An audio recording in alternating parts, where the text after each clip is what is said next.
CH2 Himalaya की पहाड़ियों में जाने की ट्रिप। कृष का शिवी से नाराज होना। वहीं कृष, पार्थ और शिवी एक दूसरे से बात कर रहे थे। तभी पार्थ ने कृष से कहा, आपको पता है जीजू दी मंदिर लेट क्यों आई थी? कृष, नहीं, कोई घर के काम कर रही होगी या नोट्स बना रही होगी। पार्थ, नहीं, वो कोई काम नहीं कर रही थी, वो अपनी फेवरेट किताब पढ़ रही थी। तभी शिवी ने उसके मुंह पर हाथ रखकर कहा, चुप, कुछ मत बताना। पार्थ ने अपने मुंह पर से उसका हाथ हटाया और उसे कहा, मैं तो बताऊंगा। इतना कहकर उसने कृष से कहा, वो सुबह के 10 बजे से लेकर दोपहर के 4:30 बजे तक अपनी फेवरेट किताब यानी इच्छाधारी नाग नागिन की किताब पढ़ रही थी और उनकी टीवी सीरियल भी देख रही थी। कृष, क्या सुबह से लेकर दोपहर तक ये नाग नागिन की टीवी सीरियल और किताबें पढ़ रही थी? वैसे अभी कौन सा शो आता है नाग नागिन का?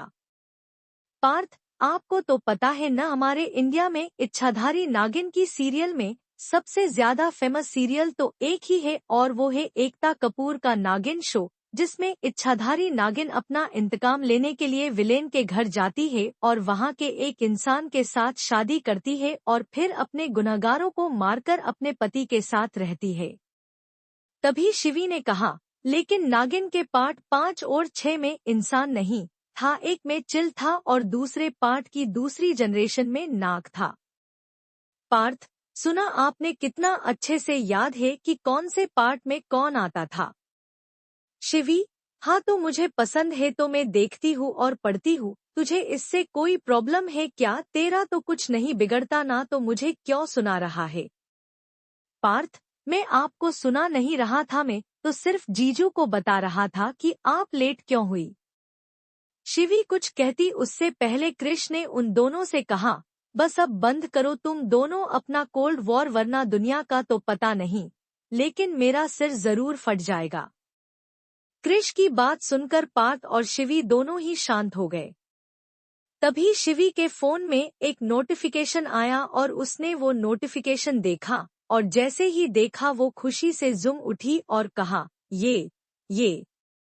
शिवी के ऐसे खुशी से चिल्लाते हुए देख पार्थ ने उसे कहा, दी, आप इतना खुश क्यों हो रही हो, कोई लॉटरी लग गई क्या? शिवी ने पार्थ को अपने साथ गोल गोल घुमाते हुए कहा, हाँ, लॉटरी लग गई है, ऐसा ही कुछ समझो। तभी कृष ने उन दोनों को रोकते हुए शिवी से कहा, ऐसा क्या हुआ जो तुम कह रही हो कि लॉटरी लग गई?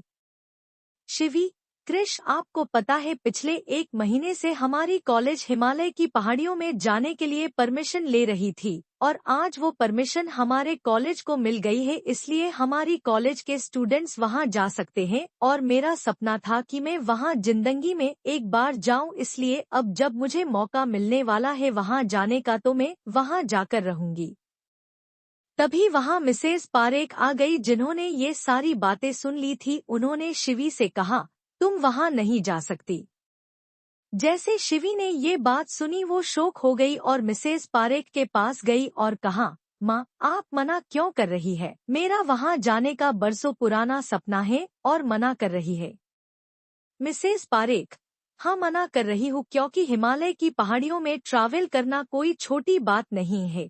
वहाँ ट्रैवल करना बहुत मुश्किल है। वहाँ हर जगह बर्फ ही बर्फ होती है, ठंड होती है और खाने के लिए जल्दी खाना भी नहीं मिलेगा और वहाँ किसी भी समय वावाजोड़ा, तूफान आ सकता है और उसमें फंसने के चांसेस बहुत ज्यादा है, इसलिए मैं वहाँ जाने की तुम्हें परमिशन नहीं दे सकती।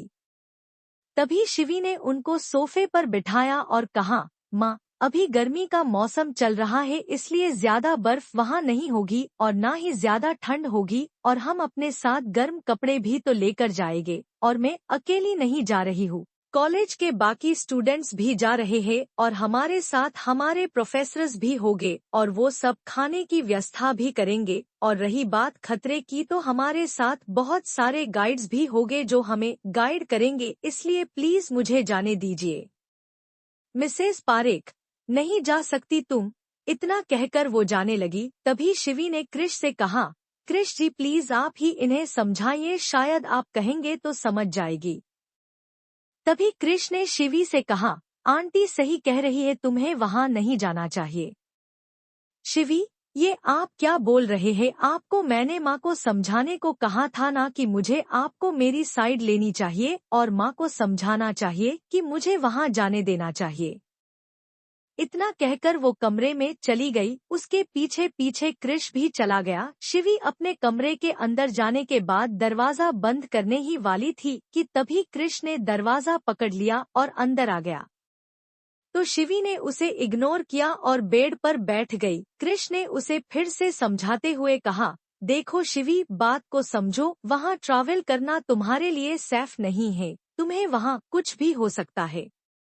शिवी, मुझे वहाँ कुछ नहीं होगा। मैं शिव जी की बहुत खास भक्त हूँ, वो मेरी रक्षा वहाँ कर लेंगे और मैं कोई कमजोर लड़की नहीं हूँ जो जरा से हवा के झोंके से उड़ जाए, समझे आप? और आपको समझना है तो मुझे नहीं, माँ को समझाए। कृष, देखो शिवी, तुम बात को सम। इतना कहा ही था कि शिवी ने उसकी बात खत्म होने से पहले कहा, मुझे कुछ देखने दिखाने की जरूरत नहीं है। अगर आपको मेरे खिलाफ जाना है तो यहाँ से चले जाइए। जब पप्पा आएंगे तब मैं उनसे बात करूंगी। वो मुझे कभी मना भी करते, इसलिए वो माँ को भी समझा देंगे और ये अपनी रिंग भी लेकर जाएगा, क्योंकि अभी आप मुझे सपोर्ट नहीं कर सकते तो आगे की जिंदगी में क्या सपोर्ट करेंगे? इतना कहकर उसने जो रिंग पहनी थी वो निकालने लगी। तभी कृष ने उसे रोक दिया और कहा, ठीक है, तुम वहाँ जा सकती हो, मैं तुम्हें रोकूंगा नहीं और मैं आंटी को भी समझाऊंगा। और रही बात स्पोर्ट की, तो जब से तुम्हारा और मेरा रिश्ता जुड़ा है तब से मैंने तुम्हारा साथ दिया है, तुम्हारा सपोर्ट किया है। और कहते हैं कि स्पोर्ट वहाँ करना चाहिए जहाँ सामने वाला इंसान सही हो, वहाँ नहीं जहाँ वो गलत ही। लेकिन अब मैं तुम्हारा सपोर्ट करूंगा। इतना कहकर वो कमरे से जाने लगा। तभी शिवी ने उसका एक हाथ पकड़ लिया और कहा, आई एम वेरी सॉरी, मैंने आपसे थोड़ी देर पहले जो कुछ भी कहा उसके लिए प्लीज आप इस बात को दिल से मत लगाइए। वो तो मैं फ्रस्ट्रेट थी इसलिए मुंह से निकल गया, लेकिन आपको दुखी करने का मेरा कोई इरादा नहीं है।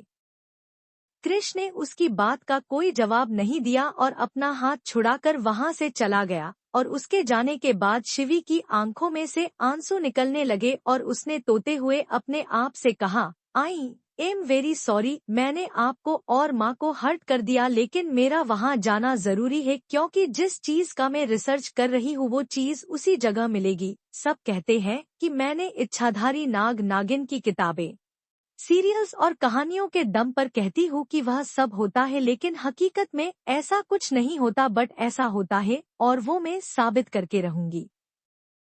इतना कहकर उसने सबसे पहले कमरे का दरवाजा बंद किया। उसके बाद वो अपनी अलमारी के पास गई। अलमारी के सीक्रेट ड्रॉवर में से एक किताब निकाली जिसके फ्रंट पेज पर लिखा था कि इच्छाधारी नाग नागिन के रहस्य। फिर उसने उस किताब को देखकर कहा, अगर उस दिन मुझे वो साधु नहीं मिले होते और वो मुझे ये किताब नहीं देते तो मुझे कभी इन नाग नागिन के रहस्य पता ही नहीं चलते।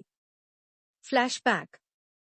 रविवार का दिन था, इसलिए शिवी हर रविवार को अपने पप्पा की मदद करने के लिए सुबह मंदिर की सफाई करने के लिए आई थी। वो सफाई कर रही थी तब वह एक महान ज्ञानी साधु आए तो शिवी ने उनका सत्कार किया और मंदिर में चढ़ाया हुआ प्रसाद दिया और फिर उनका आशीर्वाद लिया। तभी उस साधु ने शिवी के सिर पर हाथ फेरा और कहा, सदा खुश रहो और तुम्हें देखकर यह लगता है कि तुम्हारी आने वाली जिंदगी में बहुत सारे बदलाव आने वाले हैं जिसके लिए तुम्हें पहले से ही तैयार रहना होगा। साधु की ऐसी बात सुनकर शिवी ने कहा, कैसे बदलाव संत जी?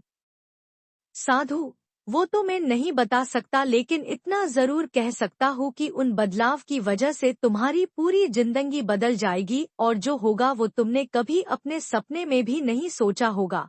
इतना कहकर वो वहां से निकल गए और वहीं शिवी उनकी कही हुई बातों को समझने की कोशिश कर रही थी। तभी उसकी नजर वहां पड़े एक पोटले पर गई और उस पोटले को देखकर शिवी ने खुद से कहा, जरूर ये पोटला उस संत जी का होगा। इतना कहकर वो उस पोटले को लेकर मंदिर के बाहर वाले रास्ते पर चली गई और उस साधु को ढूंढने लगी, लेकिन वो साधु उसे कहीं नहीं मिले। तो वो वापस मंदिर में आ गई और कहा, ये संत जी तो मिल ही नहीं रहे हैं, इतनी जल्दी कहाँ चले गए? ऐसे गए जैसे अंतर्ध्यान हो गए हो, लेकिन अब इस पोटले का क्या करूं? वैसे इस पोटले में है क्या देख लेती हूँ। वो खोल रही थी कि तभी उसके मन ने फिर से कहा, अरे ऐसे किसी दूसरे की चीज को छुटे नहीं है और ना देखते हैं। तब वो पोटला रख ही रही थी, तब उसने फिर सोचा, क्यों न एक बार देख ही लेती हूँ, वैसे भी मैं कौन सा उनके सामान को रख लूंगी, बस एक बार देखूंगी, फिर जैसा था वैसा कर दूंगी। फिर उसने पोटला खोला तो उसमें एक रुद्राक्ष की माला थी और एक किताब थी जिसमें लिखा था किसी इच्छाधारी नाग नागिन के रहस्य।